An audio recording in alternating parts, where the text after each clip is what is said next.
Nama saya Idia Fitoloka.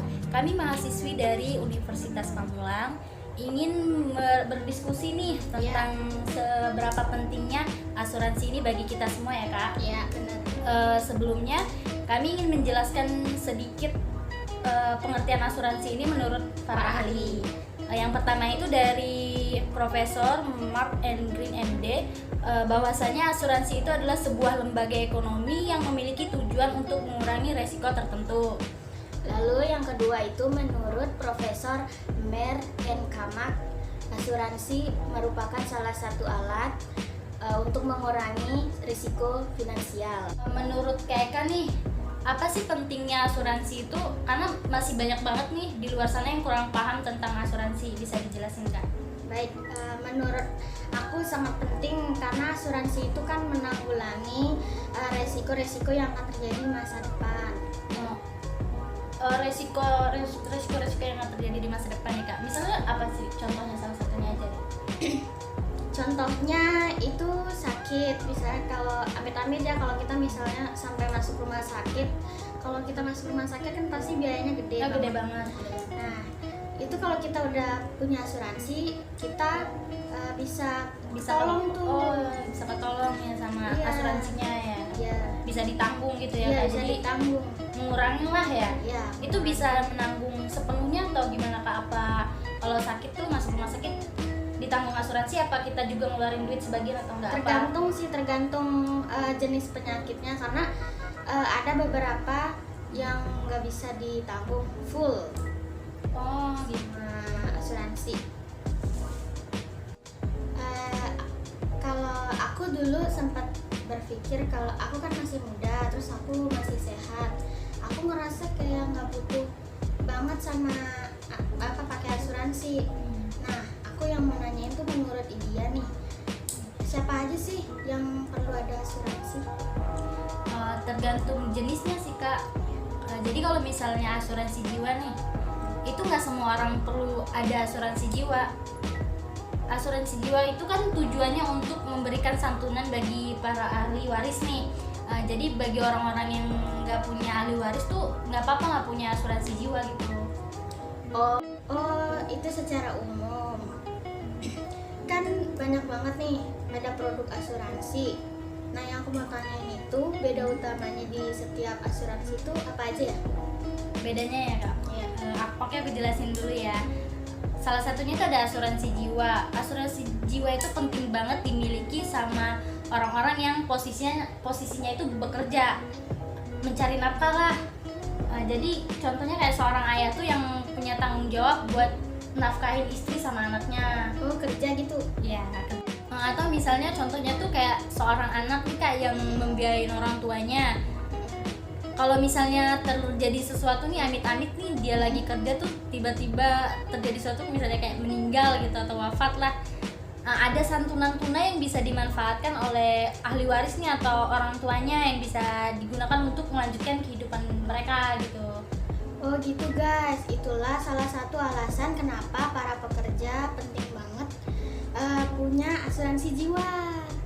Tapi sebenarnya itu belum prioritas Kak. Yang paling penting itu kayak semua orang itu harus punya asuransi kesehatan. Jadi aku jelasin dulu ya nih Kak, asuransi kesehatan itu apa.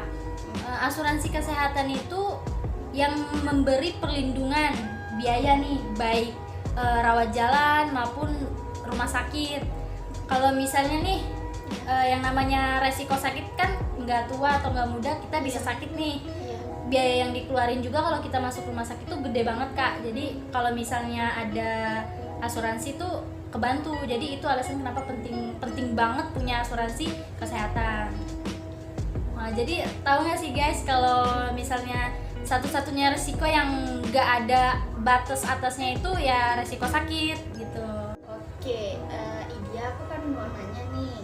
Jadi banyak banget teman-teman yang sudah bekerja di suatu perusahaan, terus dia dapat asuransi dari perusahaan.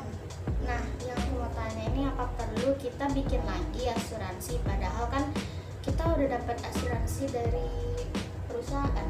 Perlu Kak. Setiap orang perlu bikin asuransi lagi.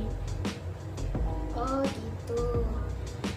Jadi gini guys, kadang aku ngerasa kalau punya asuransi double itu buat apa ya? Betul, jadi dulu aku juga mikir kayak gitu guys, kayak nanti aja deh kalau misalnya udah pensiun nih baru beli asuransi kesehatan gitu. Yang pertama itu yang namanya premi asuransi itu kan, premi itu adalah biaya yang kita bayarkan kepada perusahaan asuransi. Makin lama semakin mahal tuh seiring bertambah usia umur kita, jadi asuransi itu semakin mahal. Oh gitu. Jadi gini guys, jadi kita mulai sekarang nih harus bikin asuransi. Masa iya nungguin kita Jomblo pensiun dulu ya, dulu, ya baru bikin kan? asuransi. Dari sekarang aja bikin asuransinya. Fungsi asuransi itu ada 4. Yang pertama itu menghimpun data, yang kedua membantu lebih fokus, yang ketiga mengurangi potensi terjadinya resiko, yang keempat membagi resiko kerugian.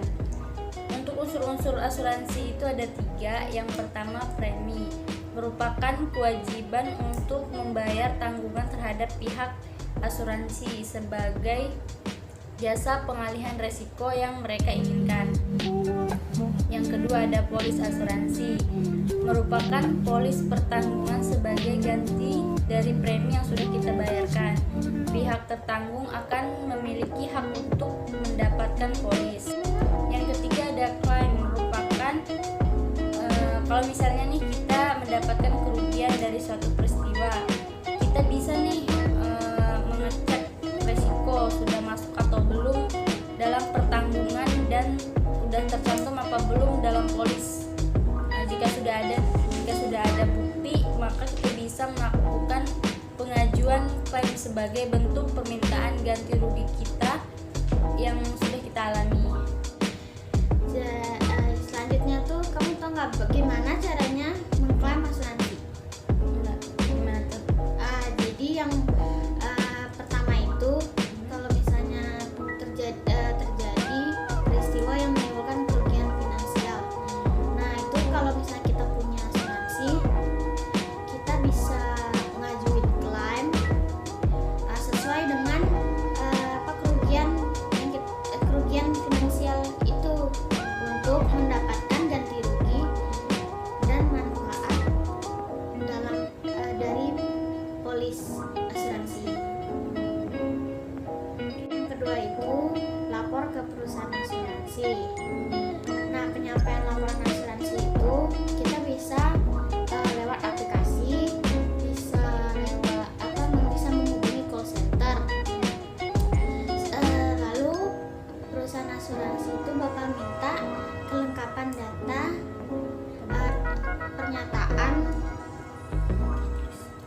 pernyataan tertulis dan dokumen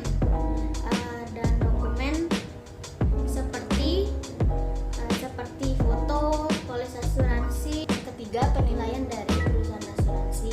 Perusahaan asuransi akan melakukan penilaian dan survei atas klaim yang dilakukan.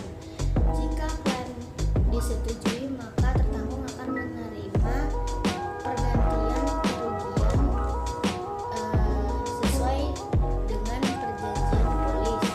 Jika klaim ditolak, itu berarti tertanggung tidak memenuhi persyaratan yang berlaku. Tips untuk menghindari klaim yang ditolak: yang pertama, pastikan klaim tercantum dalam polis asuransi. Yang kedua, pastikan status polis aktif. Yang ketiga, pastikan sudah melewati masa tunggu asuransi. 4. Pastikan persyaratan klaim dipenuhi. Yang kelima, pastikan tidak melanggar niat baik. Prinsip dasar asuransi. Yang pertama, insurable interest, Yaitu hak untuk mengasumsikan yang timbul dari suatu hubungan keuangan antara tertanggung dengan yang diasuransikan dan diakui secara hukum. 2. Utmost good faith, Yaitu suatu tindakan untuk mengungkapkan secara akurat dan lengkap. yang ketiga proximate cause, Yaitu suatu penyebab aktif efisien yang menimbulkan rantai kesediaan yang menimbulkan suatu akibat tanpa adanya mengintervensi suatu yang mulai dari secara aktif dari sumber yang baru dan independen. Keempat, indemnity, Yaitu suatu mekanisme di mana penanggung menyediakan kompensasi dalam posisi keuangan yang ia miliki. Yang kelima, subrogation, Yaitu hak tuntut dari tertanggung kepada penanggung setelah klaim dibayar. Yang keenam, contribution, Yaitu hak penanggung untuk mengajak penanggung lainnya yang sama-sama penanggung. Sini saya akan menjelaskan jenis-jenis asuransi berdasarkan pengelolaannya. Yang pertama adalah asuransi konvensional dan yang kedua adalah asuransi syariah. Banyak orang yang mengerti mengenai asuransi konvensional karena asuransi ini yang pertama kali muncul untuk menjadi pengalih resiko yang mungkin timbul kepada tertanggung. Sementara asuransi syariah itu dibuat untuk mengakomodasi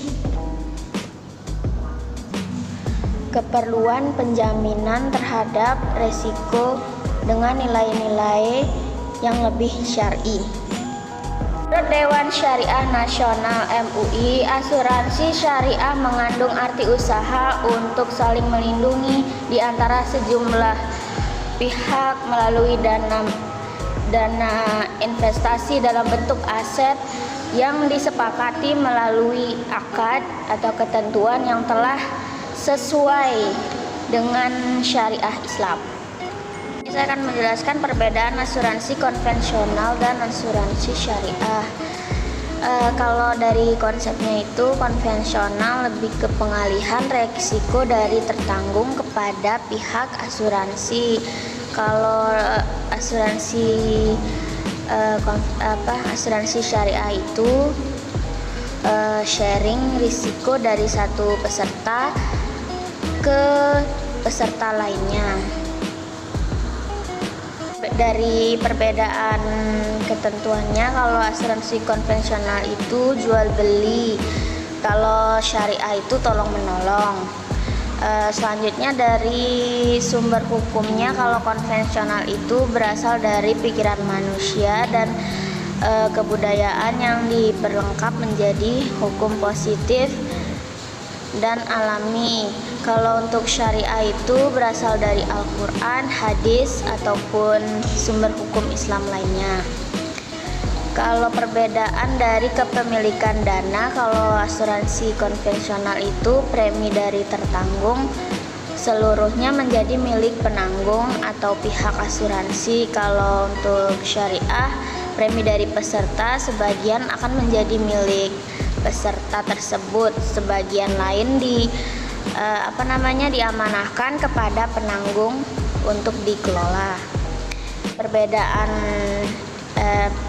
dari investasinya, kalau asuransi konvensional itu penanggung bebas melakukan investasi, tidak terbatas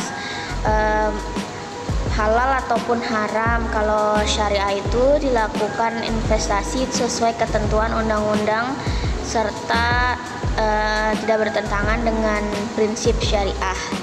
Begitu. Perbedaannya dari sumber pembayaran klaim. Kalau asuransi konvensional itu sumbernya berasal dari rekening pihak asuransi sebagai resiko penanggungan. Kalau dari asuransi syariah itu berasal dari rekening tabaruk yang merupakan dana milik peserta. Selanjutnya itu perbedaan dari keuntungannya. Kalau asuransi komersial itu sepenuhnya menjadi hak penanggung atau pihak asuransi. Kalau asuransi syariah itu ada pembagian antara pihak asuransi dengan peserta dalam bentuk bonus. Kalau selanjutnya perbedaan dari pembatalan asuransi. Kalau dari konvensional itu, kalau itu tertanggung akan dikenakan denda. Kalau dari asuransi syariahnya sendiri itu peserta dapat pengembalian dana secara proporsional. Selanjutnya itu dari perbedaan tuh dari Dewan Pengawas. Kalau dari asuransi konvensional itu Dewan Pengawasnya komisaris, kalau dari syariah itu Dewan Pengawasnya komisaris dan Dewan Pengawas Syariah. Jenis asuransi berdasarkan tujuan operasionalnya. Yang pertama adalah asuransi komersial. Asuransi komersial ini mendapatkan keuntungan tapi keuntungannya itu ditujukan ke pemilik saham atau pemegang saham. Terus yang kedua itu ada asuransi sosial, yang dimana asuransi ini tuh nggak nyari keuntungan, tapi asuransi ini tuh menyediakan layanan sosial yang dikelola oleh pemerintahan untuk kesehatan masyarakat luas.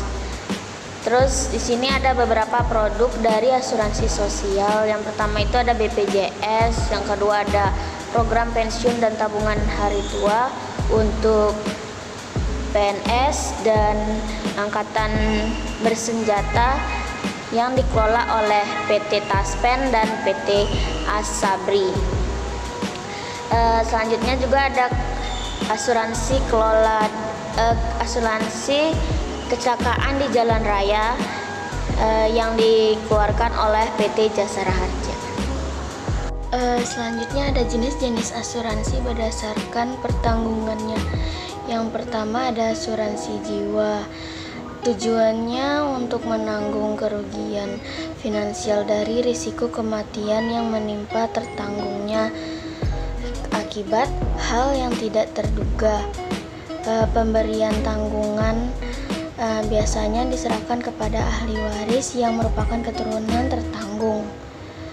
Asuransi jiwa juga memberikan pertanggungan kepada tertanggung yang telah mencapai usia lanjut, kemudian tidak mampu lagi beraktivitas guna mencari penghasilan. Resiko tidak mampunya mencari nafkah ini akan ditanggung oleh pihak asuransi jika tertanggung tersebut memiliki polis asuransi jiwa. Nah, di sini tuh asuransi jiwa itu punya beberapa produk yang bisa kita pilih sesuai kebutuhan. Yang pertama tuh ada asuransi jiwa berjangka, asuransi jiwa seumur hidup, asuransi jiwa dwiguna. Yang kedua itu ada asuransi umum, di mana pertanggungan asuransi umum ditujukan kepada harta benda yang mengalami resiko kehilangan atau rusak. Asuransi umum juga dapat memberikan jaminan tanggung jawab hukum kepada pihak ketiga yang dirugikan dari pergerakan harta benda tersebut.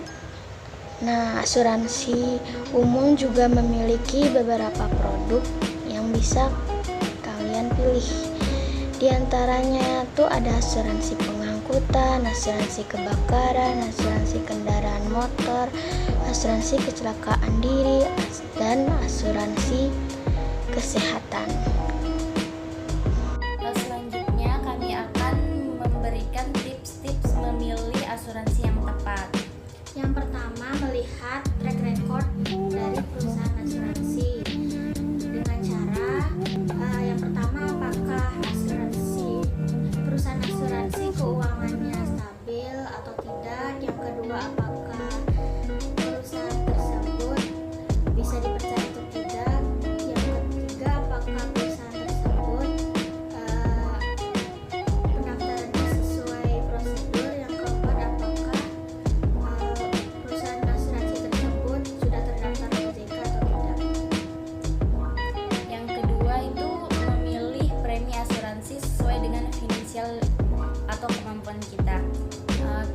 Tips memilih asuransi untuk pemula itu dengan cara memilih produk asuransi yang sesuai dengan kemampuan finansial. Jadi banyak banget nih di zaman sekarang kayak anak muda memilih gaya hidup yang tinggi tanpa memikirkan masa depan mereka. Jadi nggak jarang juga kayak anak-anak muda zaman sekarang juga kayak terjebak sama gaya hidup tinggi nih, terus mereka tuh lupa untuk mempersiapkan masa depan mereka. Seharusnya kita sebagai anak muda nih melakukan perencanaan kayak kesehatan, asuransi kesehatan dan asuransi jiwa agar tidak membebani orang lain di masa depan. Kita bisa memulai membuat alokasi anggaran premi asuransi yang sesuai dengan kemampuan finansial kita. Ketiga itu jangan menunda membeli asuransi. Sebagian anak muda tidak membeli asuransi karena merasa asuransi itu tidak memberikan manfaat secara langsung. Jadi ketika kita membeli asuransi di usia tua itu harga preminya mahal. Kenapa bisa mahal? Jadi kenapa bisa mahal itu karena kan kalau misalnya kita masih muda tuh kan pasti kita masih sehat, masih ini kan. Jadi harga preminya itu tidak naik. Jadi kalau udah misalnya udah usianya udah tua atau lansia gitu, itu kan pasti kesehatannya menurun. Sedangkan kan perusahaan asuransi itu perlu mengharuskan medical check up. Jadi kalau misalnya kesehatan kita menurun, ya Untuk yang keempat itu ada produk asuransi yang sesuai dengan kebutuhan. Produk asuransi itu kan ada banyak banget nih Kak, mulai dari asuransi kesehatan, asuransi jiwa, asuransi pendidikan, sama asuransi kecelakaan. Pastikan kita itu memilih asuransi yang sesuai dengan kebutuhan kita. Kalau misalnya lansia itu kebutuhannya apa, anak muda itu kebutuhannya apa, kalau kita emang butuh asuransi kendaraan atau rumah atau apalah gitu. Jadi kita harus memilih asuransi yang sesuai dengan kebutuhan kita. Oke, sekian video dari kami. Mohon maaf jika masih banyak kekurangan. semoga video ini